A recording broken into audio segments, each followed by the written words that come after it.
Mon nom c'est Corinne Conti, je suis chargée de programme au bureau de programme suisse. Le bureau de programme suisse fait partie de l'ambassade de Suisse. Alors le programme suisse en Tunisie qui a été mis sur pied, on a ouvert un bureau au sein de l'ambassade en avril l'année passée, suite aux événements qui ont lieu ici en début d'année.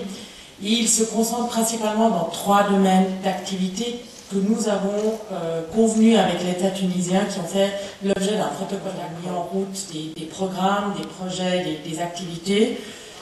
Je dois toutefois préciser que nous avons avant tout actuellement des activités en cours dans le domaine de transition démocratique et de développement économique, moins dans le domaine protection et immigration. Pour mettre en œuvre ces différents programmes et projets, l'ambassade de Suisse a été justement renforcée par un bureau de programme. Et entre-temps, on a établi une présence à Kasserine et aussi à Médine.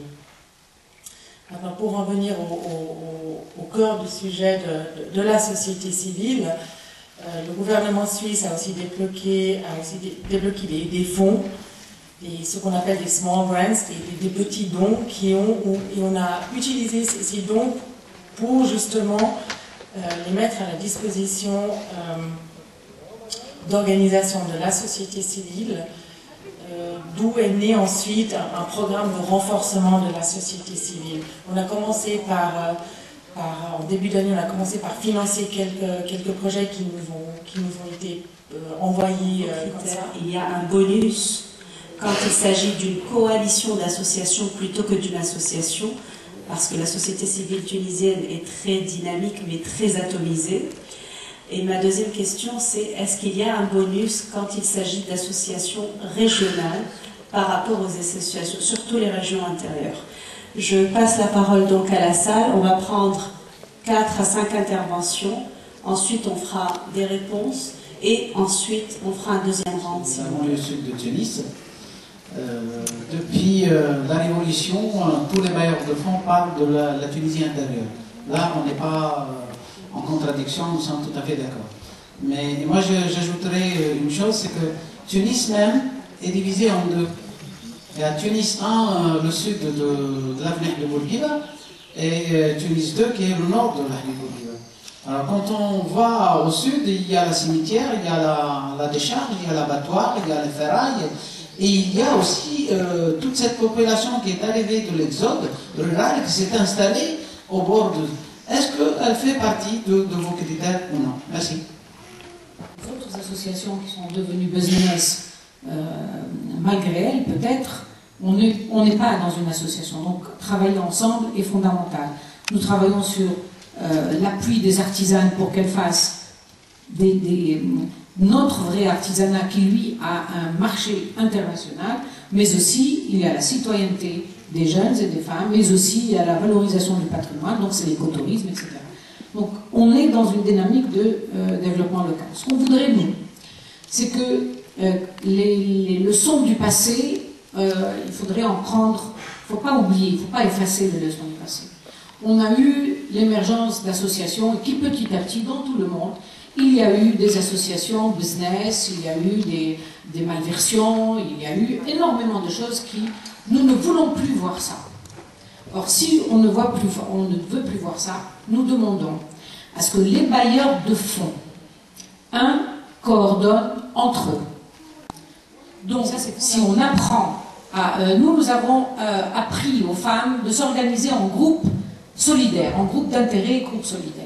Cela veut dire qu'il y a tout un processus que des femmes peuvent aller à côté apprendre. Comment on travaille ensemble?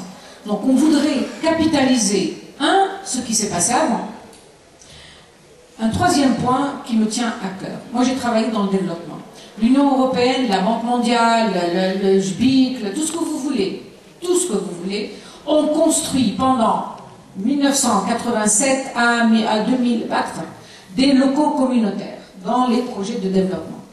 Il y a eu tous les projets financés ont financé des locaux communautaires. Ces locaux communautaires dans tout le monde rural sont fermés, sont squattés ou fermés. Ils ont coûté à la communauté de l'argent. Ils ont été faits pour des groupements de développement agricole, pour des groupements féminins, etc. Nous voulons que les bailleurs de fonds, que ce soit les Français, etc., qu'on fasse une véritable réunion. On prend avec tous les CRDA l'ensemble des locaux communautaires qui ont été construits. Je vous assure que vous allez être affolés. Hein? Et ces locaux communautaires reprennent leur fonction de pôle de développement, de pôle de rayonnement, dans lequel l'ensemble des associations viennent. On informatise ces locaux communautaires, on travaille ensemble sur terrain, et je vous assure, la Tunisie n'est pas pauvre. Elle est riche de richesses, de richesses naturelles, de potentialités, de savoir-faire. Et si ensemble nous reprenons le développement local, à la base, vous allez voir la vitesse du processus peut être extraordinaire. Donc je vous remercie d'être ensemble, mais s'il vous plaît, coordonnez vos modes de présentation de projet. Il faut que chacun sache qu'est-ce que ça veut dire un indicateur. Coordonnez vos coordonnées, parce que là, c'est la même chose. Moi, en tant qu'expert de la Banque mondiale et expert de l'Union européenne, vous savez faire des projets dans l'administration qui répond aux deux bailleurs de fonds, ça a fait perdre le tiers du temps de tous les fonctionnaires de la Tunisie. Merci beaucoup, et j'espère que cette fois-ci, on va s'asseoir tous ensemble pour faire ce qui est valable, capitaliser ce qui est passé, faire que jamais plus monsieur ou madame ONG Business, on ne les laissera plus faire. Parce qu'il y en a eu trop, et c'est parce que on ne peut pas. Il faut que si je suis financé, ça soit montré et que je n'ai pas un double financement. Merci.